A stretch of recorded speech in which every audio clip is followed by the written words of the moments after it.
বার্তা এক নজর, সবার খবর সমান নজর।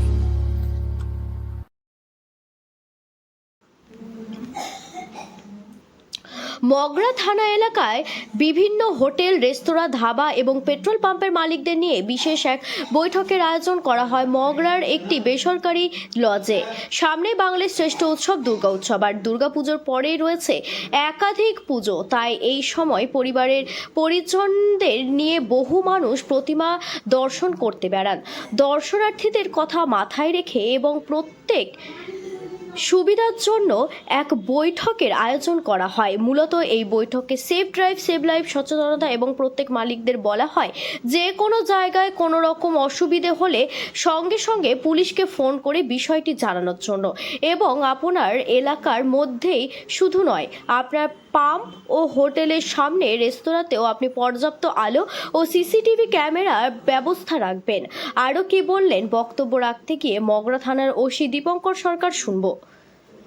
ড্রাঙ্কেন কন্ডিশনে আছে, তাহলে ইমিডিয়েটলি আপনারা দেখবেন যে খুব ড্রাঙ্কেন কন্ডিশনে রয়েছে এই ব্যক্তি কিন্তু যে কোনো সময় হয়তো একটা অ্যাক্সিডেন্ট ঘটতে পারে। আপনারা সেই গ্রুপে কমিউনিকেট করে দিন। প্রয়োজন হলে আপনারা তো ওনাকে নিষেধ করবেই, বারণ করবেন যে আপনি এরকম ড্রাঙ্কেন অবস্থায় আপনি খাবার খেতে এসছেন, আপনার তো হোটেল বা ধাবায় তাকে খাবার সার্ভ করা অবশ্যই আপনাদের প্রফেশনও আছে, এটা আপনাদের প্রয়োজন, এটা আপনাদের কাজ, কারণ আপনি তো কাউকে ফিরিয়ে দিচ্ছেন। যদি না শোনে, যদি দেখেন যে কোনো রকম সমস্যা হচ্ছে, আবারও বললাম যে ওই রকম আপনাদের সঙ্গে আমরা সুপারভিশন টিম, আপনাদের সঙ্গে লিয়াজুল রাখার যে একটা টিম, সেই ইনফরমেশন প্রোভাইড, ইনফ্যাক্ট ওই যে হোয়াটসঅ্যাপ গ্রুপ থাকবে সেখানেও আপনারা করতে পারেন, সরাসরি ফোনও করতে পারেন। তাহলে আপনাদেরকে আমরা অ্যাসিস্ট করব এবং প্রয়োজনীয় ব্যবস্থা বা পদক্ষেপ নেব।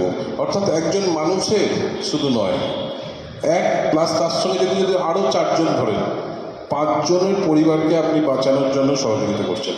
কারণ ও মদ খেয়ে গাড়ি চালাতে গিয়ে হয় অন্য কাউকে মারবে, না নিজে মরবে।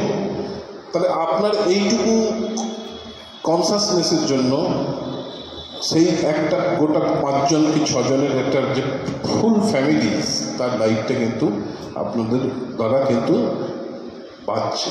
তো এই লাইফ সেভিং যে ধরনের, কিন্তু বেরোনোর সময় যদি দেখা যায় এমন কিছু মানে কশনারিজ আপনাদের আমরা প্রোভাইড করে দেবো, সফট কপিস।